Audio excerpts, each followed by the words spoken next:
Assalamualaikum warahmatullahi wabarakatuh. Alhamdulillahi rabbil alamin wa bihi nasta'in ala umurid dunya waddin. Wassalatu wassalamu ala asyrafil mursalin sayyidina Muhammadin wa ala alihi wa ashabihi ajma'in. Subhanaka la ilma lana illa ma 'allamtana innaka antal alimul hakim. Rabbi shrah li sadri wa yassir li amri wahlul 'uqdatam min lisani yafqahu qawli, amma ba'du. Fa inna asdaqal hadithi kitabullahi ta'ala wa khairul hadi hadi Muhammadin sallallahu alaihi wasallam wa syarrul umuri muhdatsatuha wa kullu muhdatsatin bid'ah wa kullu bid'atin dhalalah wa kullu dhalalatin finnar. Hadirin hadirat jamaah Masjid Al-Mubarakah yang dirahmati Allah, alhamdulillah kita panjatkan syukur kehadirat Allah Ta'ala atas limpahan karunia dan nikmatnya yang tidak henti-hentinya Allah berikan kepada kita, sehingga kita bisa melaksanakan semua kewajiban-kewajiban agama, termasuk hadirnya kita di tempat ini adalah karunia Allah Subhanahu wa Ta'ala. Mudah-mudahan Allah karuniakan kita semua ilmu yang manfaat, ilmu yang berkah, juga mudah-mudahan keluar kita dari majlis ini Allah ampuni dosa-dosa kita, amin ya rabbal alamin. Hadirin jamaah sekalian, kita akan meneruskan kajian tafsir surah Ali Imran dari tafsir Al-Munir. Malam ini kita akan masuk ayat yang ke-30, yang ke-26 ya. Minggu lalu kita baca sedikit pembahasannya, kita akan sempurnakan insyaallah malam ini. Bismillahirrahmanirrahim. Qala al-musannif rahimahullahu taala wa ghafara lahu wa liwalidayhi wa limasyaikhihi wa nafa'ana bi ulumihi fid dharain amin radhiyallahu ankum. Qala radhiyallahu anhu.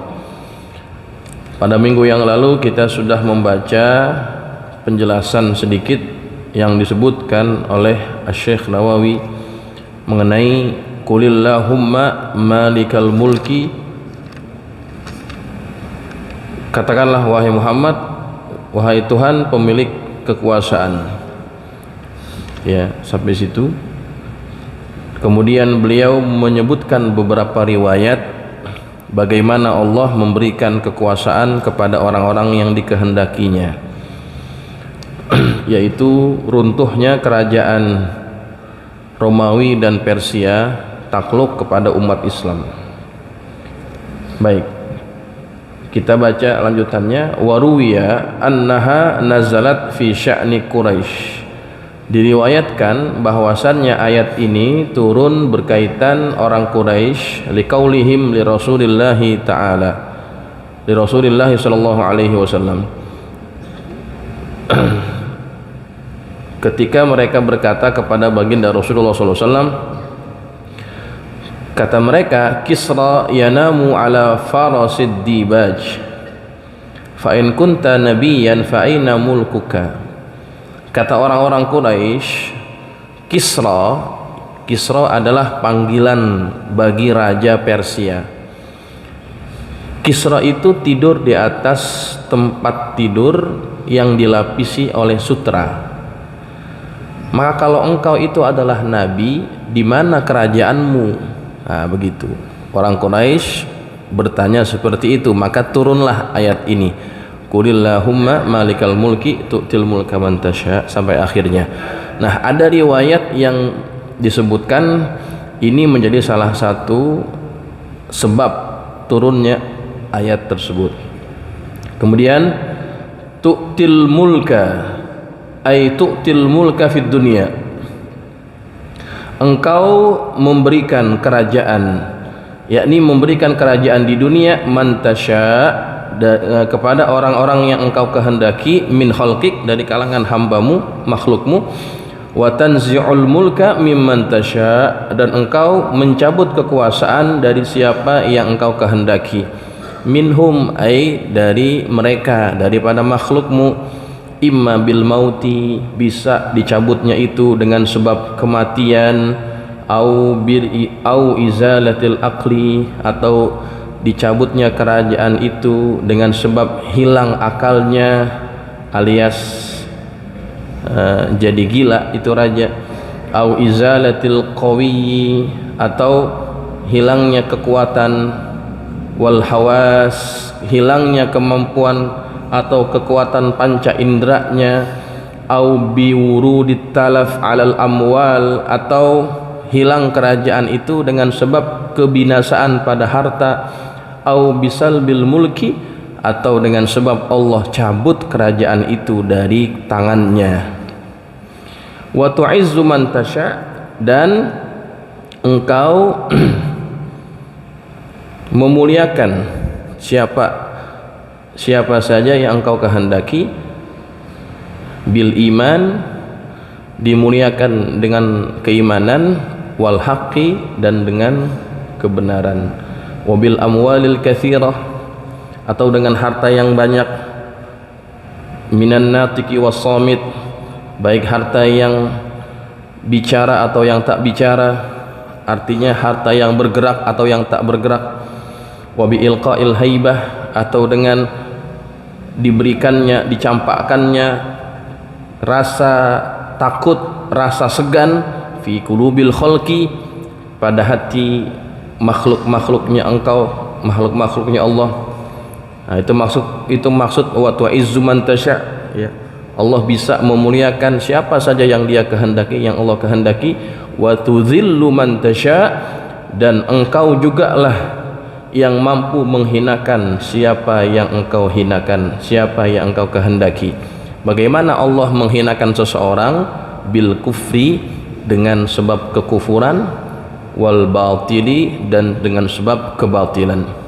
Biyadikal khair, dan di tanganmu lah segala kebaikan. Ai biqadratika al-izzi wa dhulli wal ghanimati wan nusrah, ai dengan kekuasaanmu lah terletaknya kekuasaan, kemuliaan, kehinaan, ghanimah, kekayaan, wan nusrah, dan juga pertolongan. Innaka ala kulli syai'in qadir, sesungguhnya engkau maha kuasa atas segala sesuatu. Nah, jamaah sekalian, ayat ini menjadi ayat yang bisa menguatkan kita bahwa yang berkuasa di atas dunia ini bukan makhluk tetapi Allah. Manusia itu sekarang mungkin punya kuasa, tetapi kekuasaannya pasti hilang. Nah, yang menghilangkan kekuasaan dari tangan seseorang siapa? Allah. Sebentar sekali, Pak, orang kalau mau dicabut kekuasaannya oleh Allah, sebentar. Jadi kalau orang hari ini dia merasa punya kuasa, ingat satu saat engkau akan kehilangan kekuasaan itu. Maka ketika engkau sedang menjadi penguasa, jangan melakukan perbuatan zalim, jangan melakukan perbuatan sewenang-wenang. Sebab ketika engkau tidak punya kuasa, orang akan bisa buat kepada engkau apa yang engkau lakukan kepada orang. Nah, jamaah sekalian, jadi Allah yang punya kuasa atas segalanya. Allah yang muliakan, Allah yang hinakan, Allah yang memberikan kerajaan, Allah yang mencabut kerajaan. Biyadikal khair, di tangannya lah segala kebaikan. Artinya di tangannya itulah segala kehinaan, kemuliaan, kekayaan, dan segala-galanya di tangan Allah Subhanahu wa taala. Jamaah sekalian, saya mau memberikan contoh sedikit ya, bagaimana kekuasaan itu digilirkan oleh Allah Subhanahu wa taala. Bukan zaman-zaman dulu, tapi zaman sekarang yang kita masih bisa lihat. Kemarin, contoh saja ya, kemarin itu di Malaysia sedang ada demonstrasi menuntut Anwar Ibrahim turun. Demonya itu tujuannya itu menuntut Anwar Ibrahim turun. Biasa Dalam politik itu biasa sekali ketika pembangkang, ya, kalau di sana disebut pembangkang, atau oposisi disebut pembangkang di sana. Pembangkang ini merasa ini kesempatan untuk menekan Perdana Menteri, maka mereka buat perhimpunan itu, mereka buat demonstrasi itu. Siapa yang bicara di situ dalam forum itu? Diantaranya yang bicara pada waktu demonstrasi itu diantaranya adalah Mahathir Muhammad, yang pada tahun 1998 reformasi di Malaysia juga sedang terjadi kekacauan politik. Siapa yang menuntut Mahathir turun? Anwar Ibrahim. Tahun 98 Anwar Ibrahim menuntut Mahathir turun, tapi memang waktu itu Anwar Ibrahim kena lah di penjara dan sebagainya, kasus-kasus yang dituduhkan kepada beliau. Sekarang tahun 2025, berapa tahun cuma tuh? 27 tahun Pak, 27 tahun berubah keadaannya.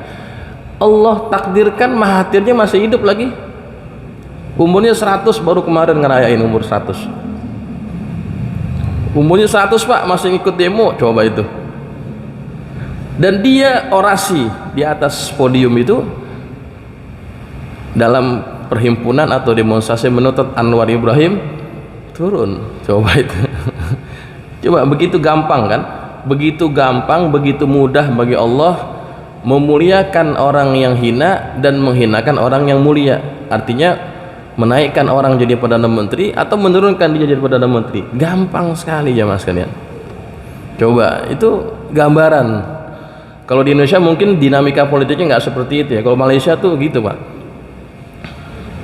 kayak roller coaster yang tadi di atas, bawah naik lagi. Saya ngeliat gambar itunya, ada orang bikin bikin foto yang dibandingkan zaman Anwar masih masih muda tuh, dia memimpin demonstrasi di Masjid Negara, bawahnya banyak orang. Sekarang gambar sebelahnya Mahathir Muhammad yang mimpin demonstrasi itu. Ya Allah, ini sesuai sekali dengan tema kita nih. Jadi jamaah sekalian, jangan pernah merasa kita akan berkuasa selamanya, nggak bakal pernah, nggak bakal bisa, ya begitu. Nah jamaah, kemudian kita baca lanjutannya, karena ini satu paket ya, satu cerita atau satu kesatuan. Tulijul laila fin nahar, engkaulah yang memasukkan malam ke dalam siang. Ai tudkhilu ba'dun nahari fil lail, yakni engkau memasukkan sebahagian malam, sebahagian siang kepada malam. Fayakunul lailu atwal minan nahar, maka malam itu ada yang lebih panjang daripada siang. Nah itu maksud tulijul nahara fil lail, engkau memasukkan siang kepada malam, ya. Jadi maksudnya ada di satu tempat yang malamnya itu menjadi lebih panjang daripada siang, ada yang kayak begitu. Mana tadi?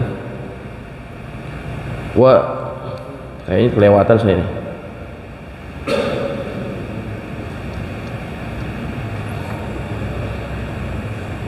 Sebentar, sebelum kita masuk ayat itu saya mau jelaskan sedikit. Innaka ala kulli syai'in qadir. Nah ini kuncinya. Innaka ala kulli syai'in qadir, sesungguhnya engkaulah maha kuasa atas segala sesuatu. Engkaulah maha kuasa atas segala sesuatu. Jamaah, ada satu kisah yang sangat menarik berkaitan dengan ini.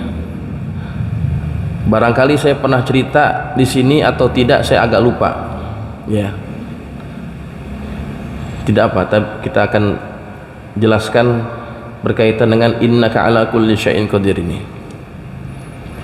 Jadi pada kitab yang namanya Tarikh Andalus, ada kitab namanya Tarikh Andalus, Tarikh Andalus itu ceritanya tentang bagaimana sejarah negeri Andalusia. Andalusia itu sekarang jadi Spanyol, Pak. Spanyol termasuk Portugal itu dulunya Muslim, Pak. Tapi sekarang kesan-kesan atau peninggalan Islam di negeri itu sudah tidak ada. Kebetulan waktu Andalusia itu tumbang, jatuh kepada tentara salib, di Jawa itu terbentuk kerajaan baru namanya Demak Bintoro, kerajaan Islam pertama di tanah Jawa. Yang sebelumnya kan penguasanya di Jawa itu adalah Majapahit, ya. Lahir kerajaan Demak Bintoro bersamaan dengan runtuhnya Islam di Andalusia.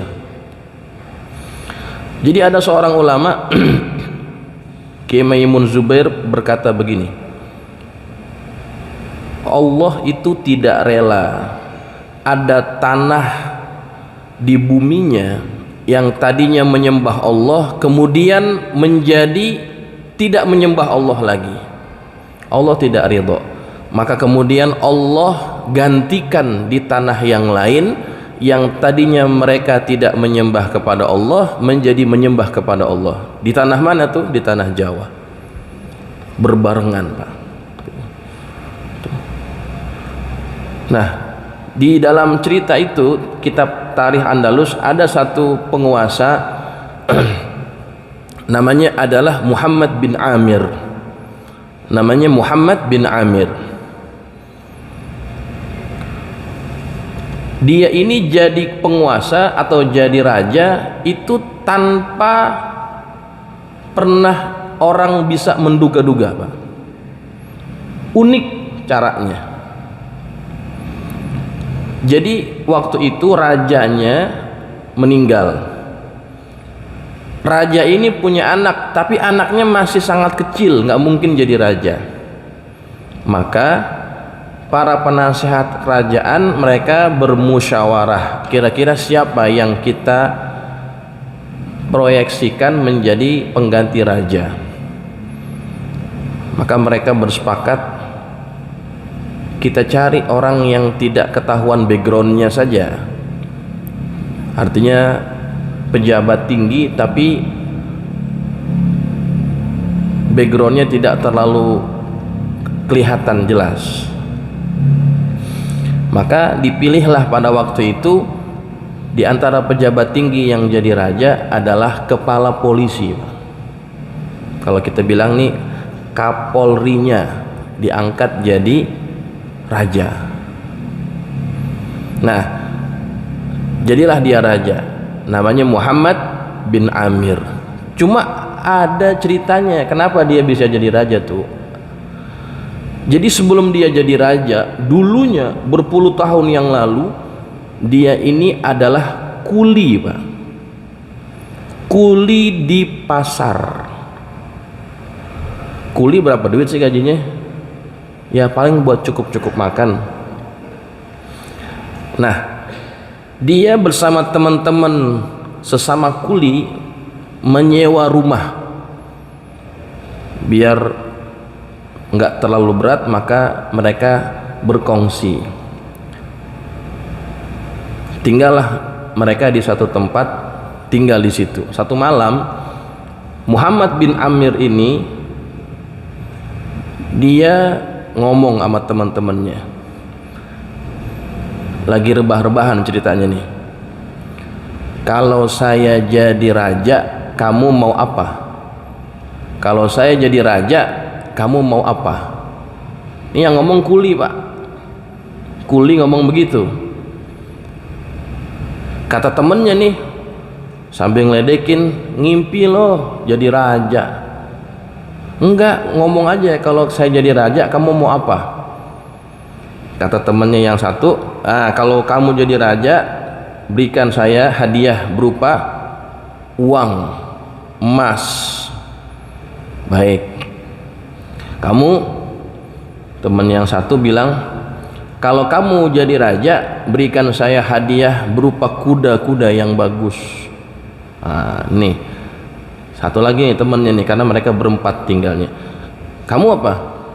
Ini yang agak ngeledekin atau menghina. Kalau ente jadi raja,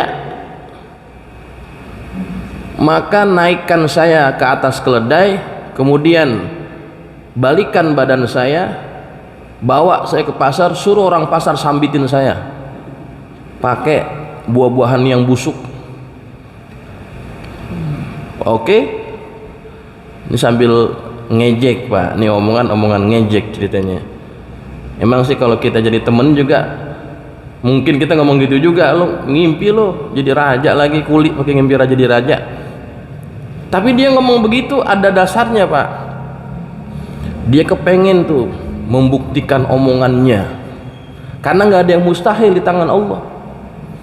Maka untuk merealisasikan mimpinya, dia nggak mungkin terus-terusan jadi raja, jadi apa? Dia nggak mungkin terus-terusan jadi kuli. Dia harus punya jenjang karir. Lah kuli, jenjang karirnya apaan? Paling kuli senior sama kuli junior kan gitu doang. Akhirnya dia berhenti jadi kuli. Jadi duit simpenannya itu dia pakai buat beli seragam polisi Pak. Dia mau jadi polisi karena bagi dia yang paling masuk akal untuk memiliki karir yang lebih baik adalah jadi polisi gitu. Maka dia ngelamar jadi polisi, diterima. Sejak jadi polisi itu dia bekerja dengan sungguh-sungguh, komitmen penuh dengan integritas dan sebagainya. Jadi hasil kerjanya bagus Pak, karirnya cepat naik gitu ya.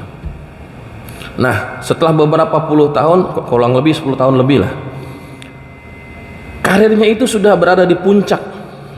Dia sudah menjadi kepala polisi atau jenderal polisi. Sebab apa tuh? Sebab kesungguhan, dedikasi, komitmen, kerjanya bagus, karirnya cepat naik. Nah ketika dia sudah jadi jenderal polisi, inilah rajanya mati Pak. Itu raja mati.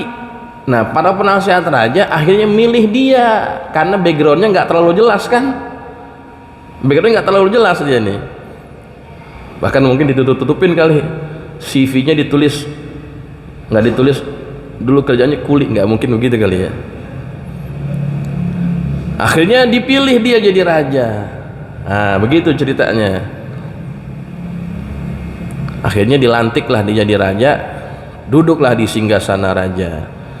Setelah itu dia suruh nih ajudannya, coba cari nih orang-orang ini nih, namanya Fulan bin Fulan, nih tinggalnya di sini, coba cari. Dicari, ternyata orangnya ada, ketemu, dan masih istiqomah jadi kuli. Istiqomah jadi kuli, kan ada tuh yang istiqomah jadi kuli, ada yang jadi tukang cakwe, ada yang juga nih. Orang istiqomah tuh macam-macam. Mereka istiqomah jadi kuli. Akhirnya disuruh datang ke istana. Mereka nggak tahu nih ceritanya nih, kalau temannya ini sudah jadi raja, bahkan jadi jenderal polisi pun mereka nggak pernah tahu. Dipanggil ke istana, mereka kebingungan, ngapain nih ke istana nih. Datanglah ke istana. Ketika sudah sampai di depan singgasana raja, mereka melihat sahabatnya yang dulu pernah sama-sama jadi kuli, ternyata sekarang sudah jadi raja. Temennya pada bingung, nah dia tuh kok bisa dia di situ tuh. Nah temennya sambil ketawa, nah sekarang saya sudah jadi raja. Kata sang raja, si Muhammad bin Amir, dia ngomong sama teman-temannya, ingat nggak dulu saya pernah bicara sama kalian, kalau saya jadi raja kamu mau apa? Kata temennya, ingat, saya masih ingat. Kata temennya nih yang satu, saya dulu pernah minta kalau kamu jadi raja berikan saya hadiah uang emas. Ajudan berikan dia apa yang menjadi permintaannya, dikasih itu hadiah. Kamu ingat nggak kamu dulu minta apa? Ingat, saya pernah minta waktu itu, kalau kamu jadi raja, berikan saya hadiah kuda-kuda yang bagus. Nah, ajudan siapin. Nah, kamu nih terakhir. Dulu ngomong apa dulu? Kata temannya, oh Tuan Raja, saya bercanda gitu. Saya bercanda. Enggak, kamu dulu pernah ngomong kan, kalau saya jadi raja, naikkan saya ke atas keledai, balikkan badan saya, bawa ke pasar, suruh orang pasar sambitin pakai buah-buahan yang udah busuk. Ajudan bawa. Kata temennya, tega banget. Ya. Saya hanya ingin membuktikan apa yang Allah nyatakan dalam Al-Quran, innaka ala kulli syai'in qadir, innaka ala kulli syai'in qadir. Tuh, jadi ayat ini Pak dipegang benar-benar sama dia, sehingga bisa merealisasikan mimpi yang bagi setengah orang mungkin mustahil. Tapi tidak ada yang mustahil di tangan Allah Subhanahu wa taala, karena ayat ini menyatakan innaka ala kulli syai'in qadir. Enggak ada yang mustahil, jamaah. Jadi tetaplah berkeyakinan Allah itu maha segalanya, maha mampu buat apa saja. Ketika manusia barangkali merasa tidak punya kesempatan untuk sembuh, untuk kaya, untuk makmur, untuk sehat, untuk pintar dan lain sebagainya, Allah yang mampu buat itu semuanya. Nah, jamaah sekalian, ya, baik. Kemudian tulijul laila fin nahar, ay tudkhilu ba'dul lail, Allah memasukkan malam, yakni memasukkan sebahagian malam, fin nahari, kepada siang, fayakunun naharu atwala minal lail, maka siangnya itu menjadi lebih panjang daripada malam.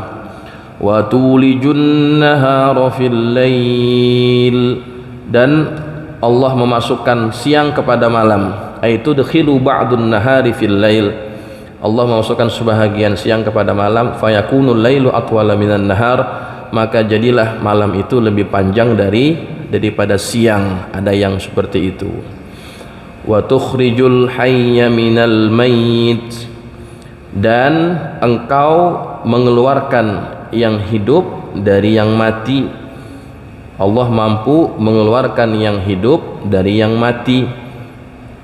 Apa misalnya? Ay tukhrijun nasamah minan nutfah, Allah menghidupkan nasamah, jiwa atau manusia yang hidup, minan nutfah, dari benih, dari sel sperma.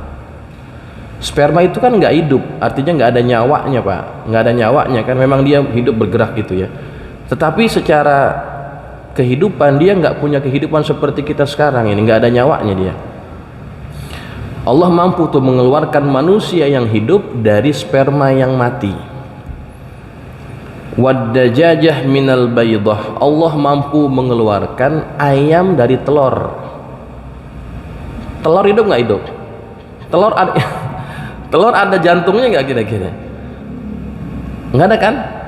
Telur kan nggak hidup, tapi Allah mampu menghidupkan yang hidup dari yang mati, ayam dari telur. Wasunbulah minal habbah, Allah bisa menjadikan bulir padi. Dari mana tuh asalnya? Dari biji, kemudian jadi bulir padi. Wa tayyib minal khabith, Allah mampu mengeluarkan yang baik daripada yang buruk. Kataubah minadz dzunub, seperti taubat yang lahir daripada dosa-dosa. Wal mu'min minal kafir, Allah mampu mengeluarkan yang mukmin dari yang kafir. Bapaknya kafir, anaknya mukmin, bisa kayak begitu.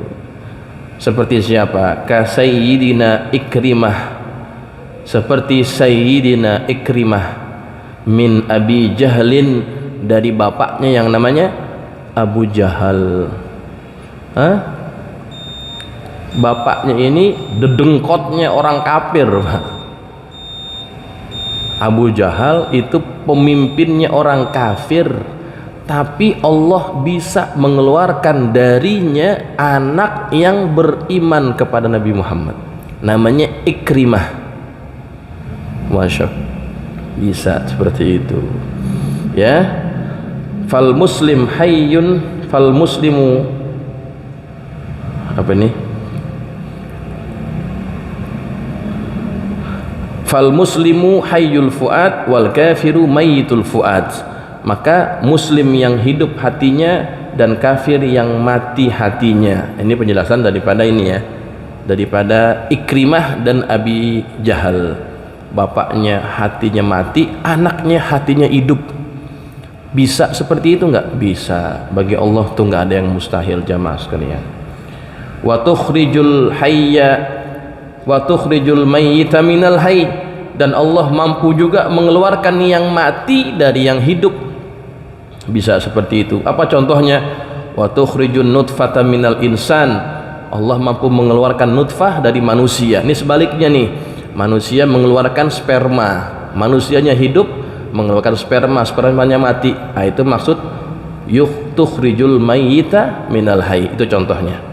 Apalagi contohnya? Wal baydah minat tayri, Allah mengeluarkan telur dari burung, burungnya hidup mengeluarkan telur yang mati. Nah, itu contohnya tukhrijul mayyita minal hayy. Wal habbil yabis minan nabatil hayy, Allah mengeluarkan biji-bijian yang kering dari tanaman-tanaman yang hidup. Wal khabith minat thayyib, perkara yang buruk daripada perkara yang baik. Apa misalnya? Kal ujubi minal ibadah, seperti sifat ujub dalam ibadah seseorang, dari ibadah seseorang. Ibadahnya baik, tapi yang dikeluarkan dari ibadah itu buruk. Apa misalnya? Ujub. Wal kafiri minal mu'min, orang yang kafir dari orang yang mukmin. Siapa contohnya? Kakan'ana, seperti Kan'an min Sayyidina Nuh alaihi salam, dari Sayyidina Nuh alaihi salam. Ini kebalikannya, bapaknya muslim, anaknya kafir. Bapaknya pemimpin umat Islam, anaknya kafir kepada Allah. Nah, itu maksud tukhrijul mayyita minal hayy. Wa tarzuqu man tasya bighairi hisab, dan engkau memberikan rizki kepada orang yang engkau kehendaki bighairi hisab, tanpa hisab, ay bila takallufin wala dhiqin, tanpa terbebani ya, tanpa berat. Allah bisa memberikan rizki kepada siapa saja yang dikehendakinya tanpa berat bagi Allah Subhanahu wa taala. Nah, jamaah sekalian, inilah penjelasan mengenai dua ayat, yaitu 26 sampai 27. Qulillahumma malikal mulki tu'til mulka man tasya. Ini ayat bagus sekali untuk dibacakan setiap sholat ya, seperti satu amalan yang diamalkan oleh Sayyidina Muawiyah. Beliau selalu baca ini ayat Qulillahumma malikal mulki.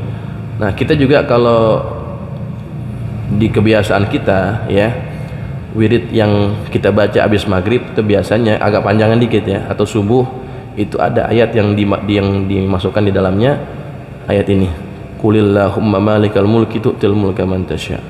Ini bagus sekali untuk diamalkan agar kita punya kekuatan untuk melakukan apa saja yang kita inginkan, karena semua ada di tangan Allah Subhanahu wa taala.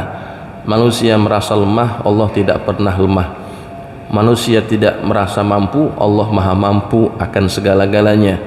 Maka kalau kita punya hajat, punya keinginan yang kita rasa susah, banyak-banyakin baca ayat ini, insya Allah Allah jadikan mudah ya. Demikian jamaah sekalian yang kita bahas, yang kita bisa bahas pada malam hari ini, mudah-mudahan bermanfaat. Al-Fatihah. A'udzubillahi minasyaitonir rajim. Bismillahirrahmanirrahim. Alhamdulillahirabbil alamin. Arrahmanir rahim. Maliki yaumiddin. Iyyaka na'budu wa iyyaka nasta'in. Ihdinas siratal mustaqim. Shiratal ladzina an'amta 'alaihim ghairil maghdubi 'alaihim waladdallin. Amin. Bismillahirrahmanirrahim. Alhamdulillahirabbil alamin. Allahumma shalli ala sayyidina Muhammadin wa ala ali sayyidina Muhammad. Allahumma anfa'na bima 'allamtana wa 'allimna ma yanfa'una. Allahumma zidna wa la tanqusna wa akrimna wa la tuhinna wa'tina wa la tahrimna wa athirna wa la tu'thir 'alaina wa ardina warda 'anna. Allahumma inna nas'aluka bihaqqi Fatimata wa abiha wa ba'liha wa baniha iftah 'alaina wa 'ala auladina wa talamidina futuhal 'arifin faqihna wa iyyahum fid din warzuqna kamal al-ikhlas wal yaqin. Allahumma arzuqna fahman nabiyyin حفظ المرسلين وإلهام الملائكة المقربين برحمتك يا أرحم الراحمين. اللهم اجعلنا من الذين يستمعون القول فيتبعون أحسنه. صلى الله على سيدنا محمد وعلى آله وصحبه وسلم والحمد لله رب العالمين. السلام عليكم ورحمة الله وبركاته.